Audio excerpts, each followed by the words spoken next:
Pagi masih menggigil saat Ratih mengangkat seember air kotor dari selokan di ujung pasar Wage, Grobogan. Dengan kain lusuh membalut tubuh mungilnya, ia menyapu sisa-sisa sampah dan lendir yang berserakan. Tak ada yang peduli padanya, bahkan tatapan orang-orang pun lebih hina dari sampah yang ia punguti. Di sudut pasar, beberapa pedagang menyebutnya anak hantu, karena tubuh kurusnya dan mata sendunya yang seakan menyimpan luka bertahun-tahun. Ratih tak pernah membalas, hanya diam, menunduk, dan melanjutkan pekerjaannya. Ia bukan siapa-siapa, tak punya ayah, tak punya ibu, tak punya saudara. Kedua orang tuanya meninggal dalam kebakaran rumah saat Ratih masih berumur 8 tahun. Sejak itu, ia hidup menumpang di rumah Bu Wirti, seorang janda pemilik warung kecil. Namun Bu Wirti hanya menampungnya karena rasa kasihan, dan membiarkannya bekerja di pasar membersihkan kotoran tanpa dibayar, hanya diberi sepiring nasi basi setiap malam. Suatu pagi, saat Ratih tengah mengangkat karung sampah, seorang preman besar bertato ular menendang pantatnya hingga ia terjatuh ke kubangan air. "Jangan lewat sini, dasar kutukan pasar," bentak preman itu, yang dikenal sebagai Gino Tengkorak, pemalak paling ditakuti. Orang-orang melihat kejadian itu tapi hanya diam. Beberapa bahkan tertawa kecil. Ratih menggertakkan giginya, menahan air mata yang mengalir bersama lumpur di pipinya. Setiap hari adalah neraka bagi Ratih. Ia dipukul, ditendang, dihina, bahkan pernah dilempari kulit duren busuk hanya karena dianggap menjijikkan. Ia bukan hanya terasing dari orang-orang, tapi juga dari harapan hidup. Namun, di balik mata sayunya yang sering menatap kosong ke langit, tersimpan doa-doa panjang yang tak pernah ia tahu akan sampai kemana. Ia tak punya tempat untuk mengadu, selain langit yang tak pernah benar-benar menjawab. Namun ada satu tempat yang selalu membuat Ratih merasa sedikit tenang, sudut belakang pasar, di bawah pohon asem tua yang rindang. Di sana, ia sering duduk sendiri, berbicara lirih seolah ada yang mendengarkan. Kadang ia merasa ada angin hangat yang membelai rambutnya lembut, dan bisikan samar yang mengajaknya bersabar. Ratih tak tahu, tapi tempat itu dulunya adalah tempat bertapa kakek buyutnya, seorang pendekar sakti yang konon menghilang setelah mewariskan ajian Brajamusti. Malam itu, Ratih tertidur di bawah pohon asem dalam kondisi lapar dan menggigil. Dalam mimpinya, ia melihat sosok lelaki tua berjubah putih yang menatapnya dengan penuh kasih. "Ratih, cucu dari darah yang dulu menyatu dengan langit dan bumi. Kau terlahir bukan untuk diinjak. Saat waktunya tiba, warisan leluhur akan membakar ketidakadilan," ucap lelaki itu sambil meletakkan tangannya di dada Ratih. Seketika, tubuh Ratih terasa hangat, dan dada kirinya berdenyut nyeri. Ratih terbangun dengan nafas tersengal dan peluh dingin membasahi tubuhnya. Ia memegangi dada kirinya, merasakan sesuatu yang berbeda.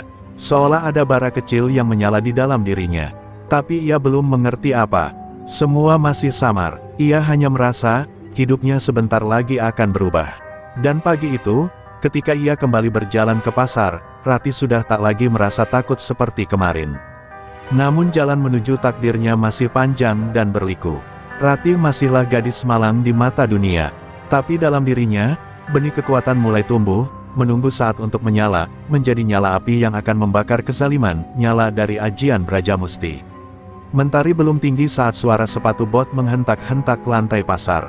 Suara itu menggetarkan jiwa para pedagang kecil, membuat mereka buru-buru menyembunyikan barang dagangan yang belum sempat ditata.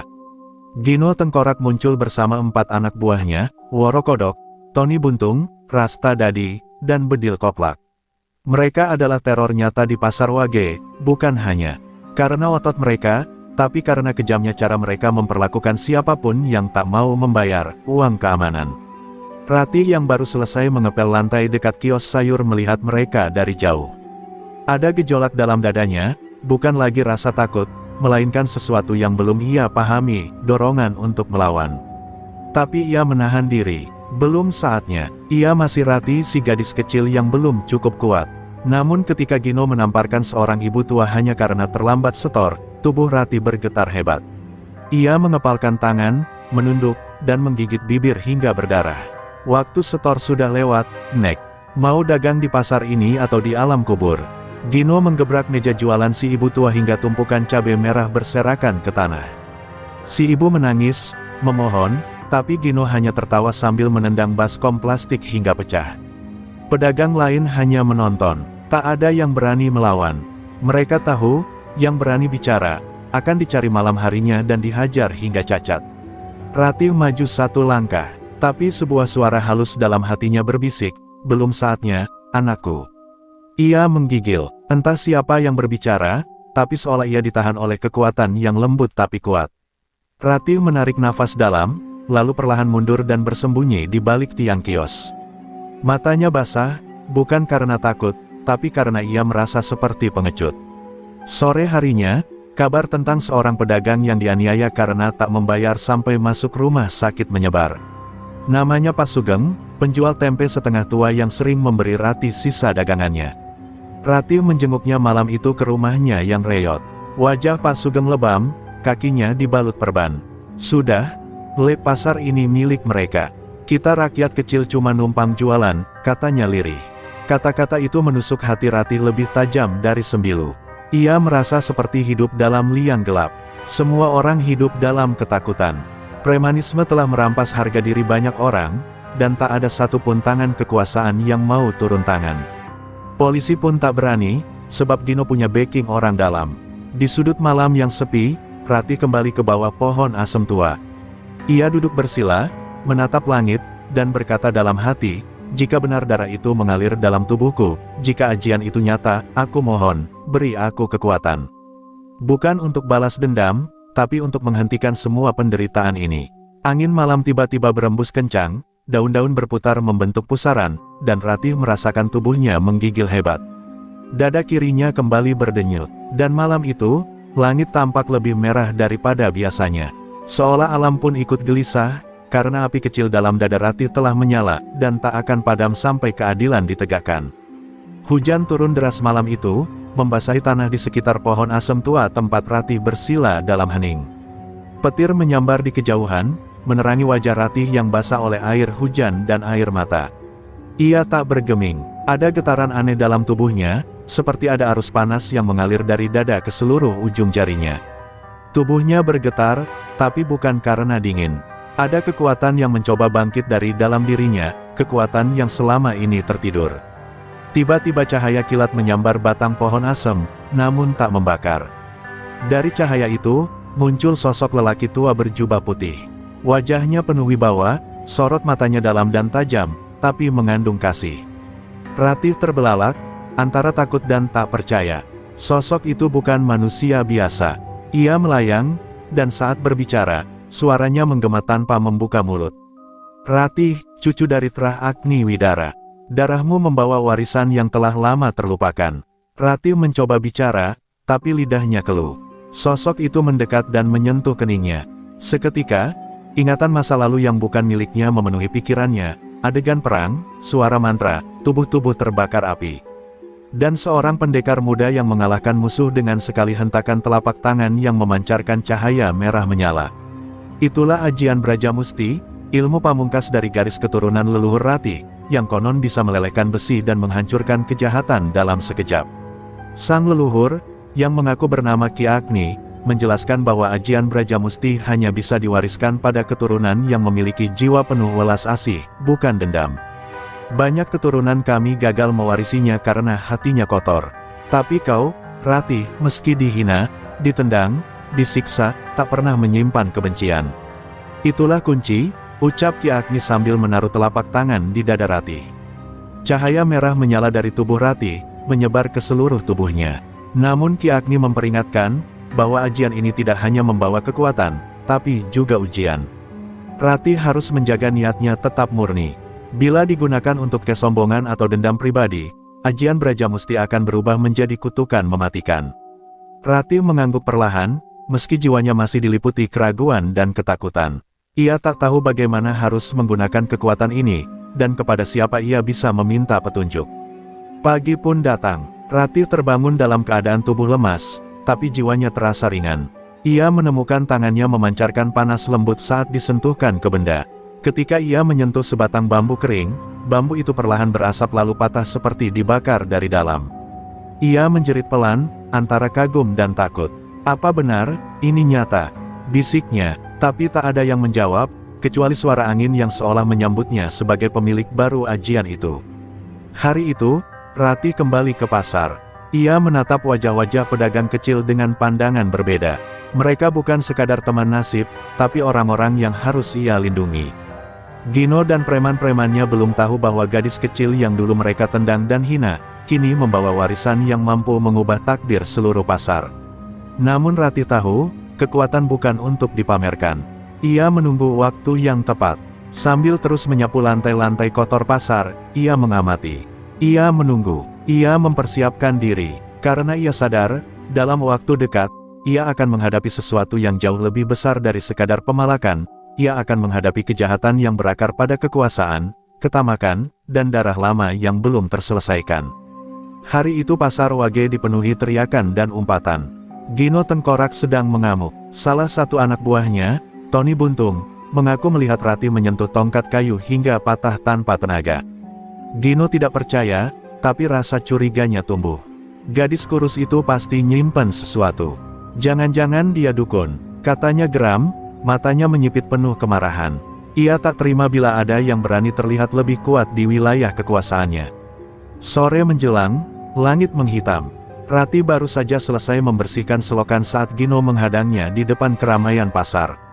Tanpa banyak bicara, Gino menamparkan Ratih keras hingga tubuhnya jatuh menghantam lapak kosong. Suara tamparan itu menggema, menghentikan aktivitas pasar. Semua orang menoleh, tapi tak satu pun berani maju. Mereka hanya menunduk atau pura-pura sibuk. Biar semua tahu, ini pasar gue. Gak ada tempat buat anak kutukan di sini. Teriak Gino, menghujat Ratih di depan umum. Ratih bangkit perlahan, bibirnya berdarah, matanya berair, tapi bukan karena takut. Untuk pertama kalinya, hatinya memberontak. Ia ingin melawan, ingin membalas. Tapi bisikan leluhurnya kembali terdengar dalam pikirannya, jangan gunakan ajian ini dalam kemarahan. Ratih menggertakkan gigi, menahan kekuatan di dalam tubuhnya yang mulai bergetar hebat. Ia hanya menatap Gino dalam diam, pandangan yang begitu dalam dan tak biasa, membuat Gino sejenak tercekat, meski ia cepat menutupi rasa takutnya dengan tawa mengejek. Tuh, lihat, nangis juga, lemah. Dasar anak pasar. Gino kembali maju, hendak menendang Ratih. Namun saat kakinya melayang, Ratih menangkapnya. Seketika tubuh Gino seperti kesetrum, ada panas membakar yang menjalar dari pergelangan kakinya. Ia terlempar mundur 2 meter dan terjerembab ke tanah. Para preman lain terkejut. Suasana pasar mendadak hening. Hanya suara hujan gerimis yang mulai turun, seakan langit ikut menyaksikan awal perubahan besar. Tapi Ratih tidak menyerang balik. Ia hanya berdiri tegak, meski tubuhnya gemetar karena luka. Aku bukan pengecut, tapi aku bukan binatang, katanya pelan namun menggema di benak semua orang. Kalimat itu menamparkan Gino lebih keras dari ajian manapun. Ia bangkit, meludahi tanah, lalu pergi sambil memaki-maki. Para preman mengikutinya, tapi sebagian mulai merasa ragu. Ada sesuatu dalam diri Ratih yang tak bisa mereka pahami. Malam harinya, Ratih duduk di bawah pohon asem, tubuhnya lebam, tapi matanya berbinar. Untuk pertama kalinya, ia berdiri melawan tanpa membiarkan amarah menguasai. Ia merasa dekat sekali dengan kekuatan leluhurnya, dan kekuatan itu bukan sekadar untuk bertarung, tapi untuk menjaga kehormatan, untuk menyembuhkan luka-luka harga diri yang selama ini diinjak oleh orang-orang kejam seperti Gino. Di dalam tidur malam itu, ia bermimpi melihat bayangan ibunya tersenyum sambil mengelus rambutnya. Ratih, anakku, kau tidak lagi sendiri. Saat terbangun, meski tubuhnya sakit, tapi jiwanya kokoh. Ratih tahu, ini baru permulaan. Luka ini akan menjadi saksi bahwa harga dirinya tak lagi bisa diinjak. Dan sekali langkahnya sudah diambil, tak akan ada jalan kembali. Setelah kejadian di pasar itu, Ratih menjadi pembicaraan. Sebagian pedagang memujinya dengan bisik-bisik penuh harap, sebagian lain menganggapnya berbahaya. Tapi satu hal yang pasti, Gino dan para preman tak lagi bisa menyentuhnya sembarangan. Namun Ratih tahu, kekuatan dalam dirinya belum cukup. Ia bisa merasakan ajian Brajamusti belum sepenuhnya menyatu. Ada sesuatu yang tertahan, seolah hatinya belum siap menanggung beban sepenuhnya. Ia butuh penguatan, penyucian jiwa. Malam itu, Ratih berjalan kaki meninggalkan pasar dan desa. Ia menuju Bukit Kendali Sodo, sebuah bukit sunyi yang dipercaya menjadi tempat bertapa para leluhur sakti. Konon, siapapun yang punya hati jernih bisa berbicara dengan alam di sana. Perjalanan itu dilakukannya diam-diam. Ia tak pamit pada siapapun, hanya meninggalkan sehelai daun lontar bertuliskan kalimat pendek di kamar Bu Wirti, "Aku harus belajar mengenal kekuatanku, atau aku akan binasa olehnya." Bukit Kendali Sodo sunyi dan berkabut. Tak ada sinyal, tak ada cahaya lampu, hanya suara angin yang menderu dan ranting-ranting yang bergetar seperti berbisik. Ratih memilih duduk di atas batu datar di dekat akar besar pohon beringin tua. Ia mulai berpuasa, tidak makan, tidak minum, tidak berbicara. Ia menutup matanya dan berdoa dalam diam, mengingat semua luka yang pernah ia alami, semua penghinaan, dan semua harapan kecil yang selama ini ia tanam diam-diam. Di malam ketiga, tubuh Ratih mulai lemah. Bibirnya kering, perutnya kosong, tapi jiwanya mulai bersinar. Dalam semedi, ia mendengar suara-suara dari alam, jeritan perempuan yang dipukul, tangisan anak kecil yang dipalak, dan rintihan pedagang tua yang dianiaya. Semua itu bukan halusinasi, tapi gema penderitaan rakyat kecil yang tersimpan di langit-langit negeri ini. Ratih menangis dalam diam. Ia sadar, ajian Brajamusti bukan hanya kekuatan fisik. Ia adalah bentuk perlawanan atas kezaliman sistemik. Di malam kelima, badai besar menerpa bukit. Petir menyambar tak jauh dari tempat Ratih bertapa. Tapi ia tak bergerak, tubuhnya diguyur hujan dingin, matanya tetap terpejam. Saat itulah muncul sesosok bayangan besar berbentuk hitam dengan mata merah. "Menyala, kau tidak akan sanggup menanggung ajian itu. Tinggalkan dan kembali jadi pecundang pasar," desisnya. Ratih menggigil, tapi ia menatap sosok itu dengan mata jernih. "Kalau aku mati di sini, biarlah. Tapi aku tak akan kembali jadi Ratih yang dulu." Seketika bayangan hitam itu lenyap disambar petir. Udara di sekeliling menjadi hening. Cahaya merah keluar dari dalam tubuh Ratih, membentuk lingkaran di tanah. Suara Ki Agni menggema, "Anakku, kau telah lulus ujian. Jiwa dan ragamu kini satu dengan Brajamusti. Jaga hati, jaga tujuan, dan jangan pernah menunduk pada kesaliman." Ratih membuka matanya, dan dunia terlihat lebih terang. Tubuhnya yang lemah kini kembali kokoh. Ia tersenyum, menatap langit yang mulai cerah. Keesokan paginya, Ratih turun dari bukit dengan langkah ringan. Di dalam dirinya, kekuatan Brajamusti tak lagi sekadar nyala, ia telah menjadi api yang tunduk pada kehendak sang pemilik. Ratih kini bukan hanya gadis pasar, tapi penjaga nurani, pemilik warisan suci. Ia tahu, waktu untuk kembali ke pasar sudah dekat. Dan ketika itu tiba, para penindas harus bersiap menghadapi api yang tak bisa padam. Di malam ketujuh di Bukit Kendali Sodo, ketika angin begitu sunyi hingga napas pun terdengar menggema, Ratih memutuskan untuk bermeditasi terakhir kalinya sebelum turun gunung. Ia duduk bersila, matanya terpejam, napasnya tenang. Tapi malam itu berbeda, udara terasa berat, seperti ada sesuatu yang menunggu. Dan benar saja, dari balik kabut muncul sosok tinggi besar berkulit gelap legam, matanya menyala merah, tubuhnya dibalut asap hitam pekat. Ia adalah penunggu gaib Bukit Kendali Sodo, penjaga ajian Brajamusti. "Aku adalah penguji terakhir," suaranya bergemuruh.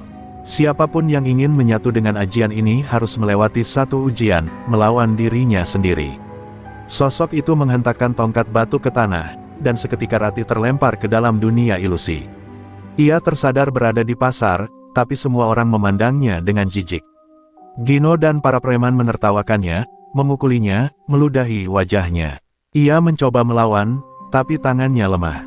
Tak ada kekuatan. Ia kembali menjadi Ratih yang dulu, lemah, hina, tak berdaya. Ratih menjerit, "Tidak, aku sudah berubah." Tapi suara itu hanya bergema dalam ruang kosong. Lalu muncul sosok Ratih lain, versi dirinya yang sombong, penuh dendam, membakar semua orang dengan ajian Brajamusti. "Lihat dirimu nanti, bila kekuatan itu ada di tanganmu, kau tak akan menolong, kau akan membalas semua yang menyakitimu," kata sosok itu sambil tertawa kejam. Ratih mulai ragu, apakah ia benar-benar mampu menjaga ajian itu dari niat buruknya sendiri. Dalam keputusasaan, Ratih berlutut, menangis, menggenggam tanah ilusi. "Aku tak ingin jadi Dewi Api. Aku hanya ingin jadi manusia, yang bisa melindungi." Tiba-tiba tanah bergetar, dan cahaya putih muncul dari dalam dirinya. Sosok Ratih yang jahat lenyap terbakar cahaya itu. Dunia ilusi runtuh. Ratih kembali ke tubuhnya yang asli, terengah-engah, wajahnya basah oleh keringat dingin. Penunggu gaib muncul kembali, kali ini dengan senyum samar. Kau telah melewati ujian yang tak banyak bisa menangkan, melawan nafsu dalam dirimu sendiri. Sekarang, ajian Brajamusti benar-benar menjadi milikmu. Ia melangkah mundur, tubuhnya perlahan berubah menjadi ribuan cahaya kecil yang berterbangan ke angkasa. Pohon-pohon bergetar perlahan, seperti membungkuk memberi salam perpisahan. Rati bangkit dari duduknya, tangannya kini terasa ringan, tapi dalam setiap jemarinya tersimpan kekuatan luar biasa. Ia merasakan getaran tanah, angin, dan udara menyatu dengan napasnya. Matanya yang dulu sayu kini tajam, namun tetap lembut. Ia tersenyum, menatap langit yang mulai cerah menjelang pagi. Tidak ada ketakutan lagi, tidak ada keraguan. Ia pun melangkah turun dari bukit. Kendali Sodo, mengenakan kain sederhana dan sehelai ikat kepala pemberian leluhurnya. Cahaya mentari pagi menyambut langkahnya. Di kejauhan, pasar Wage menunggu. Gino dan anak buahnya mungkin masih menguasai wilayah itu, tapi mereka belum tahu bahwa api sejati kini telah turun dari langit, berjalan dalam tubuh seorang gadis kecil yang dulu mereka anggap tak berharga.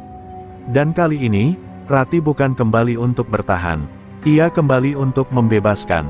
Pagi itu, pasar Wage tampak seperti biasa, ramai, semrawut, dan penuh ketakutan yang tersembunyi di balik senyum palsu para pedagang kecil. Gino tengkorak duduk di warung kopi milik Bu Wirti. Kakinya naik ke kursi, mulutnya mengunyah tempe goreng sambil tertawa keras bersama anak buahnya. Tak seorang pun berani menegur. Pedagang yang dulu berani menolak setoran kini hanya bisa meratap dalam diam. Pasar ini milik Gino, dan hukum yang berlaku adalah hukum pukulan. Namun semua berubah ketika dari ujung gang pasar, seseorang melangkah masuk dengan tenang. Rati, tubuhnya masih kurus, pakaiannya masih sederhana. Tapi ada yang berbeda, sorot matanya tak lagi tunduk, langkah kakinya tidak lagi ragu. Wajah-wajah yang mengenalnya terperangah. Sebagian berbisik, sebagian langsung menunduk, seolah melihat sosok yang bukan dari dunia ini. Bahkan hembusan angin pun terasa berubah saat Rati lewat. Gino melihatnya, mendengus, lalu berdiri. Wah, si anak kutukan balik lagi. Mau apa? Mau minta ampun, ejeknya. Tapi saat ia melangkah mendekat, tubuhnya berhenti sendiri, seperti ditahan oleh udara. Rati hanya memandangnya dalam diam. Namun pandangan itu, tenang, dalam, dan kokoh, membuat dada Gino sesak. Ia mencoba bersikap biasa, tapi tangannya sedikit gemetar. Entah kenapa, ia takut. Rati maju perlahan. Aku kembali bukan untuk minta ampun. Aku kembali karena kalian telah menabur ketakutan terlalu lama. Suaranya tenang, tapi menggema hingga ke ujung pasar. Semua aktivitas berhenti. Suara penggorengan, gerobak sayur, bahkan langkah kaki, mendadak lenyap. Semua mata tertuju pada gadis kecil itu, yang berdiri seperti sosok asing di tengah keramaian pasar yang penuh luka. Seketika, Rasta Dadi, salah satu anak buah Gino, mencoba menyerang Rati dari belakang. Ia mengayunkan kayu besar ke kepala Rati. Tapi tanpa menoleh, Rati mengangkat tangannya, dan kayu itu berhenti di udara, terbakar dari dalam, lalu patah menjadi abu. Rasta terpental 3 meter dan pingsan seketika. Pasar sunyi. Gino melotot. Anak buahnya mundur perlahan. Tak seorang pun berani mendekat. Sang pendekar telah lahir. Ini bukan sihir, ini bukan kutukan, ini adalah warisan dari mereka yang pernah menjaga tanah ini dengan darah dan doa, ujar Rati sambil menatap langit. Awan perlahan menyingkir, membiarkan cahaya mentari menyorot tubuhnya yang bersinar lembut. Di balik kelembutannya, kekuatan besar terpancar. Gino mencoba tetap berdiri tegak, tapi jiwanya mulai retak. Ia sadar, Rati bukan gadis kecil yang bisa ia injak-injak lagi. Para pedagang mulai mendekat perlahan. Mereka tak lagi melihat Rati sebagai beban pasar, tapi sebagai harapan.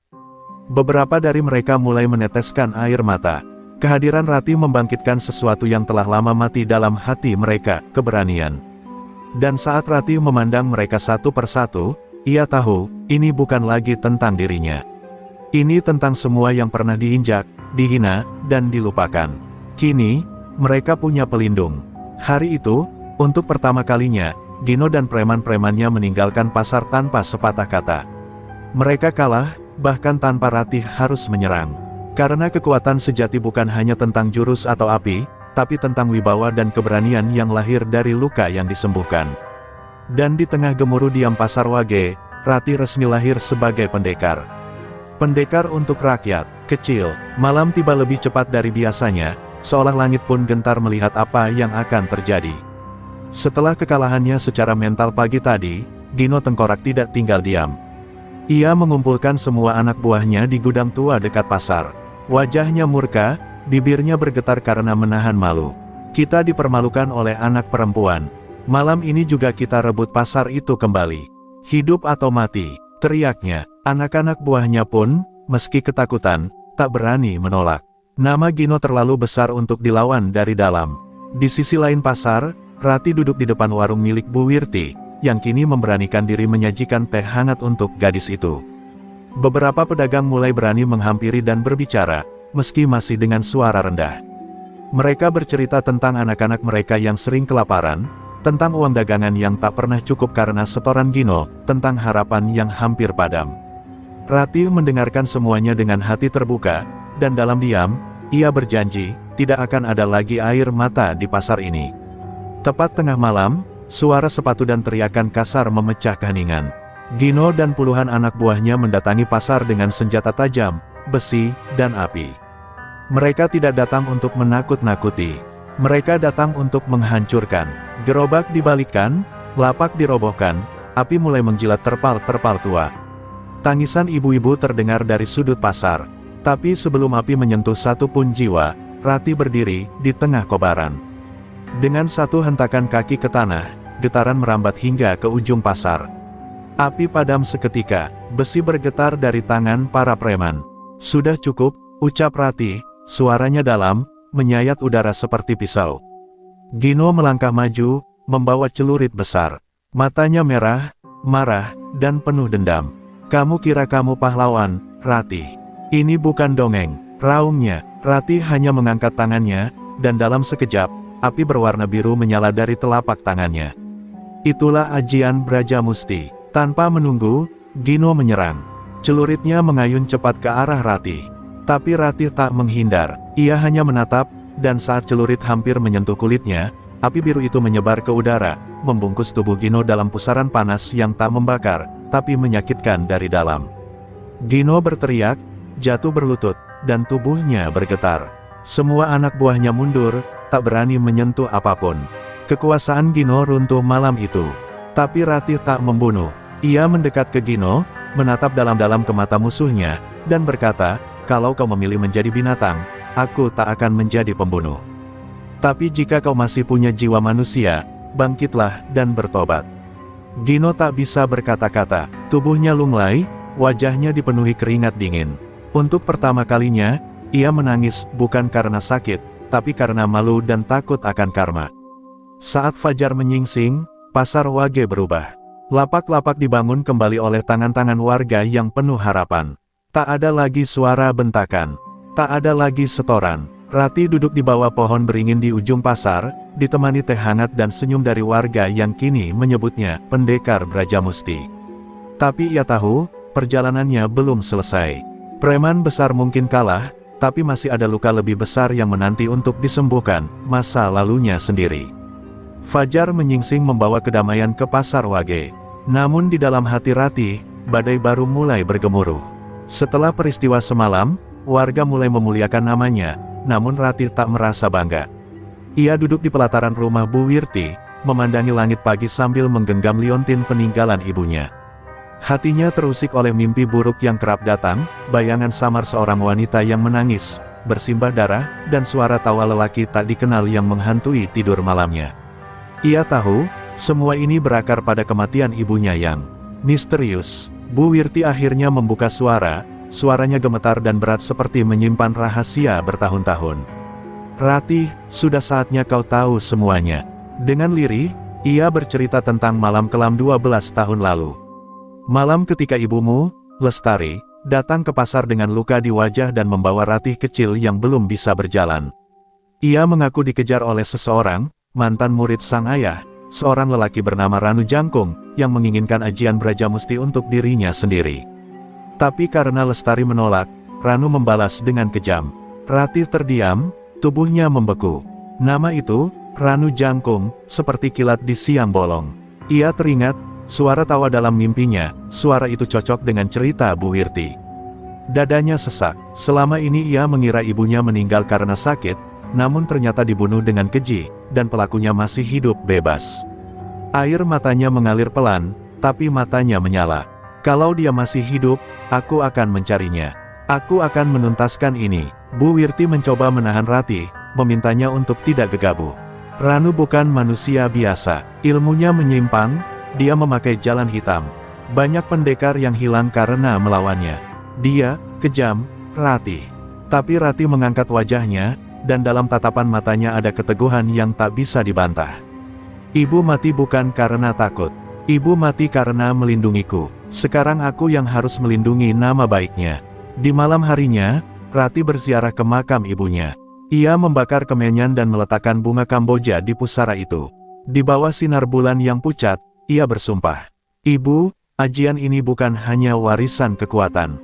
Ini adalah amanah. Aku akan cari dia. Aku akan buktikan bahwa Brajamusti bukan untuk membalas dendam, tapi untuk menegakkan keadilan. Angin malam berdesir, seperti merestui tekadnya. Keesokan harinya, Ratih berpamitan pada para pedagang. Ia menitipkan pesan kepada Bu Wirti untuk menjaga pasar. Pasar ini sudah bebas, tapi kebebasan sejati hanya bisa terjadi kalau sumber kegelapan dihapus dari akar. Dengan bekal seadanya dan liontin ibunya tergantung di leher, Ratih melangkah meninggalkan pasar Wage. Tujuannya, Gunung Menoreh, tempat terakhir yang dikatakan orang menjadi markas Ranu Jangkung. Perjalanan baru telah dimulai, bukan lagi untuk melindungi pasar, melainkan membongkar luka lama dan menantang kematian itu sendiri. Ajian Brajamusti akan kembali diuji. Tapi kali ini, bukan untuk membungkam preman pasar, melainkan untuk menghadapi iblis berwujud manusia. Kabut tebal menyelimuti jalur pendakian Gunung Menoreh saat Ratih menapakkan kaki di lerengnya. Suasana mencekam menyambut tiap langkahnya, seolah alam pun mengerti bahwa ia sedang menuju sarang kegelapan. Tak ada suara burung, hanya desir angin dan derap langkahnya sendiri. Petunjuk yang ia dapatkan dari seorang kakek tua di pasar mengatakan bahwa Ranu Jangkung bersembunyi di balik tebing terlarang, tempat yang bahkan warga desa pun tak berani dekati. Di sana, konon katanya, tanahnya tidak menerima matahari dan suara jeritan terdengar di malam hari. Ratih melangkah lebih dalam ke dalam hutan. Di sela-sela pepohonan kering, ia menemukan bekas api unggun yang belum lama padam. Di atas batu, tergurat simbol aneh, lambang ilmu hitam yang pernah diajarkan ibunya untuk dihindari. Itu pertanda jelas, ia sudah dekat. Sekujur tubuhnya menggigil, bukan karena dingin, tapi karena hawa kematian yang begitu nyata. Tiba-tiba terdengar suara langkah dari balik semak. Ratih segera mengambil sikap kuda-kuda, siap menghadapi apapun yang datang. Dari balik gelap muncul sesosok lelaki tua berjubah abu-abu. Wajahnya penuh luka, dan mata kirinya buta.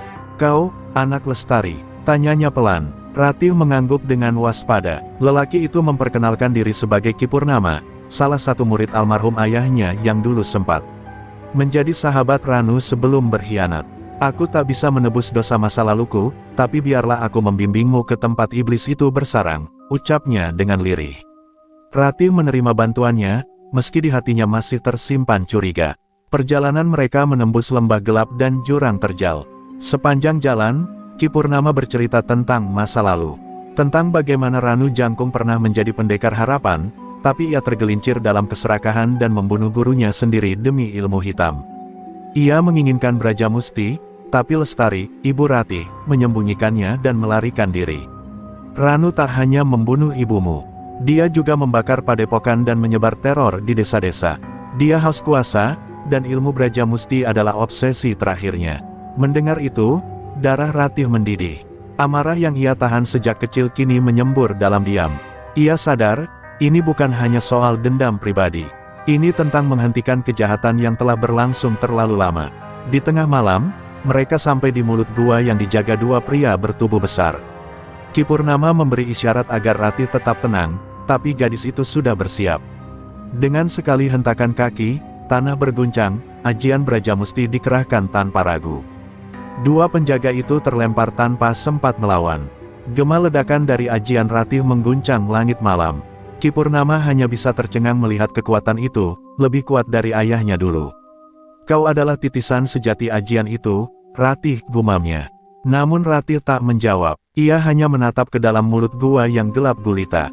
Di sanalah Ranu menunggu. Di sanalah jawaban dari semua penderitaan bertahun-tahun berada. Dengan langkah mantap, Ratih masuk ke dalam. Hatinya bulat, tak ada lagi ketakutan, hanya tekad.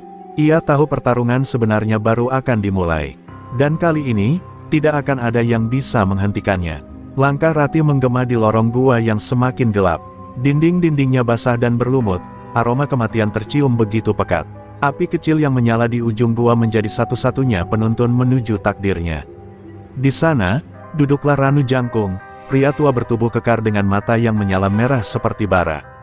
Di sekelilingnya, tengkorak manusia disusun rapi, seolah menjadi simbol kekuasaannya yang kejam. Ranu bangkit perlahan, suara langkahnya berat seperti membawa beban dosa dunia. Akhirnya, anak Lestari datang juga, ucapnya dengan suara dalam yang dingin. Ratih menahan gemetar, tapi matanya tak gentar. "Kau pembunuh ibuku, penghancur hidupku," katanya pelan, namun penuh luka. Ranu tertawa kecil, lalu mengangkat tangannya. Dalam sekejap, hawa panas menyengat memenuhi ruang gua. Api hitam menyembur dari telapak tangannya, menabrak dinding gua dan menciptakan ledakan kecil. "Kau pikir bisa menandingiku hanya dengan mewarisi Brajamusti?" cibirnya. Tapi Ratih tak tinggal diam. Dengan satu gerakan tangan, ia membentuk segel kuno dan menghunus kekuatan Brajamusti ke udara. Gua berguncang hebat, pertarungan pun dimulai. Kedua ajian kuno bertabrakan seperti dua gunung meledak. Petir muncul dari langit-langit gua. Api, angin, dan tanah beradu di tengah pusaran kekuatan. Ratih sempat terpental ke dinding gua, darah menetes dari bibirnya. Tapi ia bangkit, menatap Ranu dengan mata menyala. "Aku bukan cuma anak Lestari. Aku adalah perwujudan dari semua penderitaan yang kau sebabkan," serunya. Dengan seluruh tenaganya, ia meluncur ke arah Ranu, menciptakan semburan cahaya putih menyilaukan. Ranu terpaku sesaat, terkejut dengan kekuatan murni dari ajian Brajamusti yang belum pernah ia lihat sebelumnya. Ia mencoba bertahan, namun tangannya bergetar. "Mustahil, kekuatan ini melebihi ayahmu," gumamnya. Tapi sebelum ia sempat menyusun serangan balik, Ratih menghantamkan telapak tangannya ke dada Ranu. Ledakan cahaya menyebar ke seluruh gua. Jeritan Ranu terdengar menggema, disusul oleh runtuhnya sebagian langit-langit gua. Ki Purnama yang menunggu di luar sontak berlari masuk, menerobos asap dan debu. Ia menemukan Ratih tergeletak, tubuhnya lemah, tapi matanya tetap terbuka. Sementara itu, Ranu Jangkung terkapar dalam kubangan darah, tubuhnya membeku dan kulitnya membatu. Ia akhirnya tumbang, oleh seorang gadis muda yang membawa warisan kekuatan sekaligus luka masa lalu. Ratih mencoba bangkit, namun tubuhnya tak sanggup.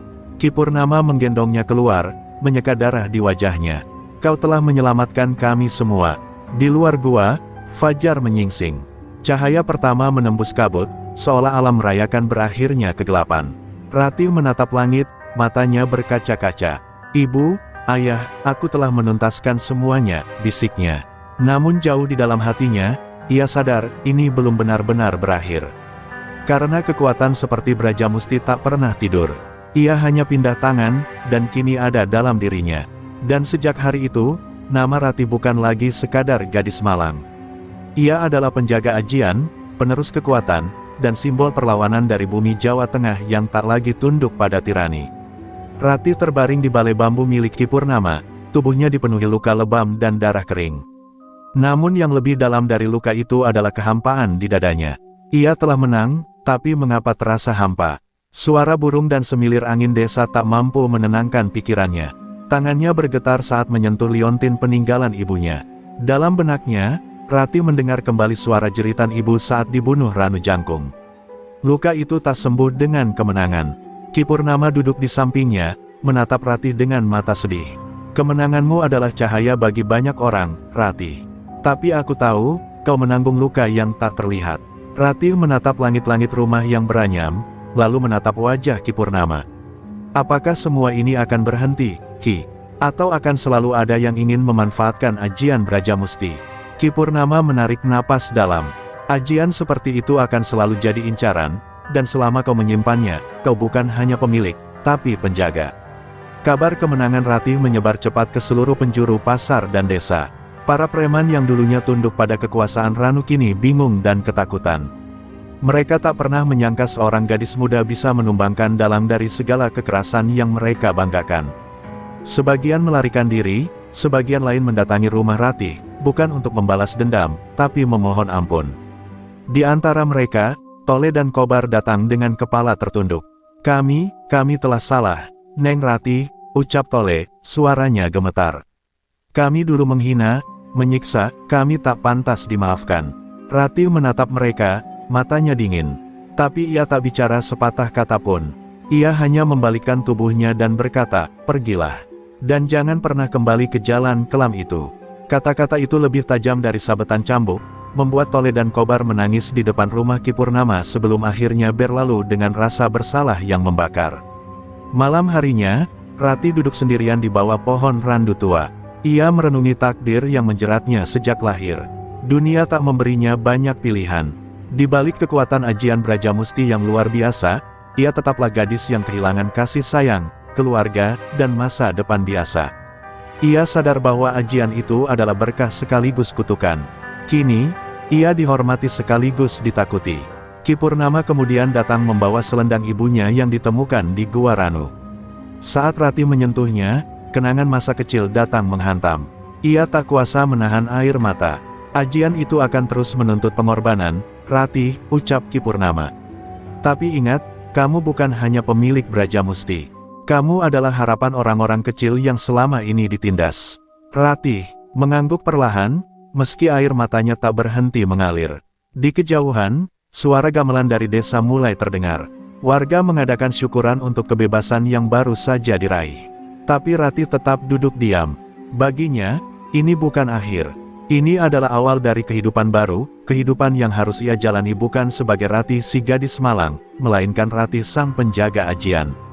Dan jauh di dalam langit malam, bintang-bintang seolah tahu bahwa perjuangan gadis itu belum benar-benar selesai. Pagi itu kabut masih menyelimuti desa ketika Ki Purnama memanggil Ratih untuk ikut ke sebuah tempat yang belum pernah ia ketahui. Mereka berjalan menyusuri hutan lebat, melewati jalur setapak yang tertutup ilalang. Tak banyak bicara di antara mereka. Ratih hanya mengikuti langkah sang guru dengan hati berdebar. Hingga akhirnya, mereka tiba di sebuah batu besar berbentuk seperti pintu, di tengah-tengah pohon beringin tua. Di atasnya terukir tulisan kuno dalam aksara Jawa, warisan bukan untuk dimiliki, tetapi untuk dijaga. Inilah tempat disimpannya ilmu sejati Brajamusti, ucap Ki Purnama perlahan. Selama ini kamu hanya menguasai setengahnya. Sisanya, terkunci di sini. Ratih menatap batu itu dengan mata yang membulat. Ia tak tahu harus merasa bangga atau takut. Ia sudah cukup menderita dengan separuh ajian itu, bagaimana jika sisanya malah mengubahnya menjadi sosok yang bukan dirinya lagi. Tapi Ki Purnama hanya menatapnya dalam dan berkata, ilmu ini bukan untuk kekuatan, tapi untuk keseimbangan. Dan kamu satu-satunya yang bisa membukanya. Ratih mengulurkan tangannya ke batu tersebut. Begitu telapak tangannya menyentuh permukaan yang dingin itu, cahaya kemerahan menyala dari sela-sela batu. Angin berhembus kencang, dan suara-suara asing terdengar, seperti bisikan dari masa lalu. Ratih menggertakkan gigi, tubuhnya bergetar hebat. Pandangannya buram, seperti terhisap ke dalam pusaran kenangan yang bukan miliknya. Ia melihat bayangan perempuan tua, neneknya, bertarung melawan puluhan orang demi melindungi ajian ini. Dan akhirnya, dikurung dan disegel oleh orang-orang yang ingin merebutnya. Ketika kesadarannya kembali, Ratih sudah terduduk lemas di hadapan batu yang kini terbuka, menampakkan ukiran lingkaran dengan huruf-huruf yang membara. Ki Purnama memapahnya, kamu telah mewarisi seluruh inti dari Brajamusti. Tapi ingat, kekuatan itu bisa menghanguskan jika digunakan untuk dendam. Ratih hanya bisa menunduk, perasaannya campur aduk. Apa yang harus ia lakukan dengan kekuatan sebesar ini? Apakah hidupnya akan selamanya dikurung dalam takdir sebagai pemilik ajian? Malam harinya, Ratih duduk di tepi sungai dengan tatapan kosong. Bayangan ibunya, neneknya, dan seluruh penderitaan hidupnya terlintas di kepala. Ia memeluk lututnya, merasa sepi dalam kebesaran kekuatan yang kini ia miliki. Di tengah malam yang sunyi, terdengar suara langkah kaki mendekat. Seorang lelaki tua berambut gimbal, berpakaian compang camping, muncul dari balik semak-semak. Matanya tajam seperti menyimpan banyak rahasia. Aku sudah lama menunggu penerus Brajamusti, katanya lirih. Namaku Empu Tapageni, dulu aku murid dari nenekmu. Dan kini aku datang untuk memperingatkanmu. Ratih terperanjat, memperingatkan. Lelaki itu mengangguk. Ada kekuatan lain yang akan bangkit. Penguasa lama yang dulu dikalahkan oleh leluhurmu. Dan ia tahu, Brajamusti kini hidup kembali dalam dirimu. Hati Ratih mencelos. Ia baru saja menutup satu luka, tapi tampaknya badai berikutnya telah menanti. Kabar tentang bangkitnya pemilik ajian Brajamusti ternyata menyebar lebih cepat dari yang diduga. Di balik gunung sebelah timur, di sebuah padepokan tua yang sudah lama ditinggalkan, seorang pria berambut putih dengan wajah penuh luka berdiri menghadap bulan. Namanya adalah Ki Jagatrawa, murid pengkhianat dari guru yang sama dengan Nenek Ratih. Ia dulu ditaklukkan dalam perang ajian dan disegel dalam gua batu selama puluhan tahun. Tapi kini, segelnya telah rapuh, dan ia bangkit dengan dendam yang tak pernah padam. Malam itu, Ki Jagatrawa membakar seluruh pepohonan di sekitar padepokan hanya dengan satu kibasan tangannya. Api membumbung tinggi menari bersama pekikan angin. Brajamusti telah kembali, gumamnya lirih namun penuh amarah. Anak kecil itu, cucu perempuan dari musuh bebuyutanku, akan kuhabisi dengan tanganku sendiri. Suaranya bergema menembus malam, membuat binatang-binatang hutan berlarian ketakutan. Sementara itu, Ratih yang baru saja mendapatkan ajian purnanya mulai merasa perubahan dalam tubuh dan pikirannya. Ia mulai bisa merasakan getaran tanah, hembusan angin yang membawa pesan, dan bisikan dari api yang tak bisa dilihat oleh mata biasa. Tapi semua itu membuatnya semakin tertekan. Ia hanya ingin hidup tenang, bukan menjadi simbol perang kekuatan leluhur. Aku ini siapa sebenarnya? Hidupku seperti bukan milikku sendiri, gumam Ratih sambil menatap air sungai yang mengalir. Empu Tapageni duduk di sampingnya, menatap api unggun yang mulai mengecil. Kamu adalah lentera terakhir, Ratih. Jika kamu jatuh, gelaplah negeri ini. Ratih menoleh, matanya berkaca-kaca. Kenapa harus aku? Tanyanya lirih. Empu Tapageni menarik napas dalam. Karena leluhurmu memilih untuk melindungi, bukan menguasai. Dan pilihan itu mengalir dalam darahmu. Kamu bukan korban, kamu adalah penentu. Beberapa hari kemudian, tanda-tanda kekacauan mulai terasa. Pasar yang dulu dikuasai preman kini dihantui ketakutan yang lebih besar.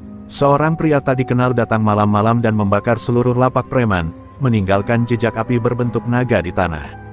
Tak ada yang tahu siapa dia, tapi satu hal pasti, ia mencari pemilik ajian Brajamusti.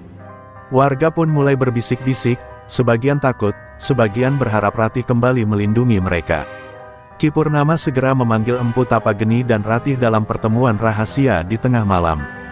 Ki Jagatrawa, dia telah bangkit, ucapnya lirih. Dan kali ini, ia lebih kuat dari sebelumnya. Ia menyatu dengan ajian api neraka, ilmu hitam yang ditinggalkan oleh leluhur paling sesat. Ratih menggigit bibirnya. Ia tahu, tak ada jalan mundur.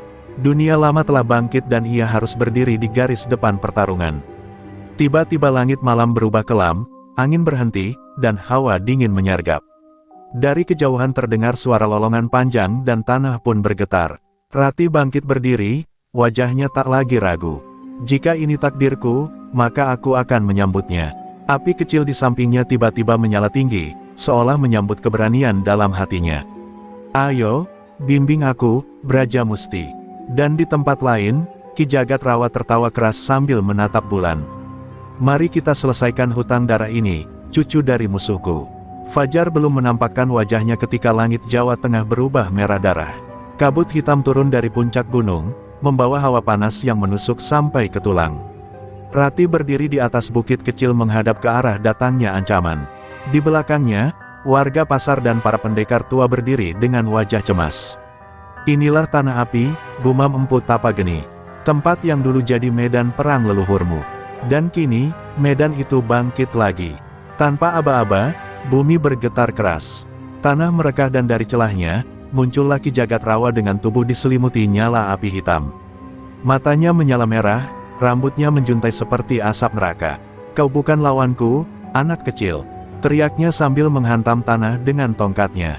Seketika, kobaran api membentuk dinding panas yang mengurung Ratih dan memisahkannya dari yang lain. Empu Tapageni hendak masuk, tapi tubuhnya terpental. Ratih menggenggam liontin, ibunya. Ia tahu, kekuatan Brajamusti bukan hanya soal ajian, tapi soal keberanian menanggung beban. Dengan satu tarikan napas panjang, tubuhnya bersinar. Api putih menyelimuti tubuhnya, dan dari tanah muncullah tombak pusaka yang hanya bisa dipanggil oleh darah murni keturunan Brajamusti. "Aku tak akan lari," ucap Rati pelan namun tegas. Matanya menyala seperti bara yang tak bisa dipadamkan. Pertarungan pun dimulai. Ki Jagatrawa menyerang dengan lidah api yang membentuk naga raksasa, mengaum dan menghancurkan batu-batu di sekitarnya. Rati melompat dan memutar tombaknya, membelah naga itu dengan satu sabetan. Langit bergemuruh, api dan angin saling melawan. Keduanya seimbang, tapi Rati mulai goyah, tubuhnya kecil, darahnya muda. Sementara Ki Jagatrawa adalah kekuatan penuh dendam dan usia tua yang menggila.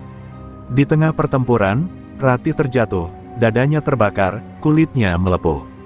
Tapi di saat yang sama, ia mendengar suara almarhum ibunya, suara yang lembut namun kuat. "Nak, api bukan hanya membakar, ia bisa menjadi penerang. Gunakan hatimu." Air mata Rati jatuh. Dari luka dan rasa sakit itu, bangkitlah cahaya putih menyilaukan. Tombaknya berubah, menjadi terang seperti mentari yang menyinari kabut kelam. Rati berdiri lagi, seluruh tubuhnya diliputi cahaya. "Aku bukan hanya pemilik Brajamusti, aku adalah terang yang tak bisa kau padamkan," teriaknya. Ia melesat cepat dan menusukkan tombaknya tepat ke jantung Ki Jagatrawa.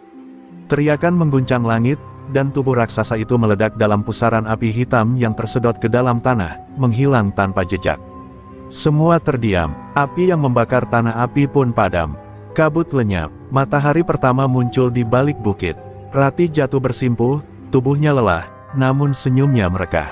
Ia telah melampaui batas dirinya sendiri. Empu Tapageni dan warga segera datang menghampirinya, meneteskan air mata haru. Mereka tahu, dunia telah diselamatkan oleh seorang gadis malang yang kini menjadi legenda hidup. Tapi jauh di bawah tanah, seberkas bara merah masih berdenyut perlahan. Pertanda bahwa kegelapan tak pernah benar-benar mati, hanya tertidur. Rati terbaring di atas tandu bambu sederhana, wajahnya pucat namun damai. Langit di atas pasar mulai cerah, semburat jingga menghiasi cakrawala. Warga pasar mengelilinginya, menangis haru sembari membacakan doa-doa. Empu Tapageni duduk di sampingnya, menatap wajah Rati seolah menatap sosok ibu dan ayahnya sekaligus. "Kau telah menunaikan tugas leluhurmu, anakku, dan lebih dari itu, kau menyelamatkan hati kami semua," bisiknya. Namun luka Rati sangat parah. Ajian Brajamusti telah membakar tenaganya dari dalam, menyisakan tubuh yang hanya tinggal napas. Tapi meski tubuhnya lemah, semangatnya menyala terang. Dengan sisa kekuatannya, ia membuka mata, melihat wajah-wajah penuh kasih yang mengelilinginya. "Apakah pasar sudah aman?" tanyanya lirih. Warga serempak mengangguk, dan tangis pun pecah semakin keras. Di kejauhan, denting gamelan mulai terdengar. Suara itu bukan dari alat musik biasa. Itu adalah suara langit, suara yang dipercaya hanya muncul saat bumi menyambut pahlawan. Burung-burung beterbangan beriringan, membentuk lingkaran di atas langit pasar. Seorang anak kecil berlari ke tengah kerumunan sambil membawa bendera kecil bertuliskan, "Terima kasih, Rati." Tiba-tiba dari kejauhan, terdengar deru mobil. Sebuah kendaraan hitam berhenti, dan dari dalamnya turun Gubernur Dedi Mulyadi. Ia langsung menghampiri Rati dan berlutut di sampingnya. "Nak Rati, maaf aku terlambat," ucapnya dengan mata berkaca-kaca. Rati tersenyum lemah. "Bapak datang tepat waktu, ketika semuanya sudah selesai." Dedi Mulyadi menggenggam tangan Rati, tak kuasa menahan air mata. Dalam detik-detik terakhirnya, Rati berpesan kepada warga, "Tolong jaga pasar ini, jangan biarkan kegelapan kembali." Bukan dengan kekuatan, tapi dengan cinta dan kebersamaan. Suaranya melemah, namun setiap kata terasa seperti petir yang membangunkan nurani. Lalu, dengan satu tarikan napas panjang, Rati pun menutup mata. Langit seketika terang, cahaya besar muncul dari tubuhnya, membumbung ke langit seperti lentera suci yang pulang ke asalnya. Seluruh warga sujud. Dedi Mulyadi menunduk dalam-dalam. Empu Tapageni menatap langit dengan senyum penuh air mata. Tak ada yang benar-benar siap kehilangan Rati, tapi mereka tahu, semangatnya akan tinggal dalam hati mereka selamanya. Sebuah tugu sederhana kemudian didirikan di tengah pasar, Rati Brajamusti, perempuan pasar, pelindung Jawa. Bertahun-tahun berlalu, pasar itu tumbuh jadi pusat kehidupan yang damai. Tak ada lagi preman, tak ada lagi kekerasan. Setiap pagi, Anak-anak kecil berlarian di sekitar Tugu Ratih sambil menyanyikan lagu tentang seorang gadis yang berani melawan api demi cahaya. Dan di malam-malam tertentu, cahaya putih sering tampak berputar di langit, seolah Ratih masih berjaga. Karena sesungguhnya, pahlawan sejati tidak pernah benar-benar pergi, mereka hanya berpindah ke dalam jiwa orang-orang yang berani meneruskan harapan.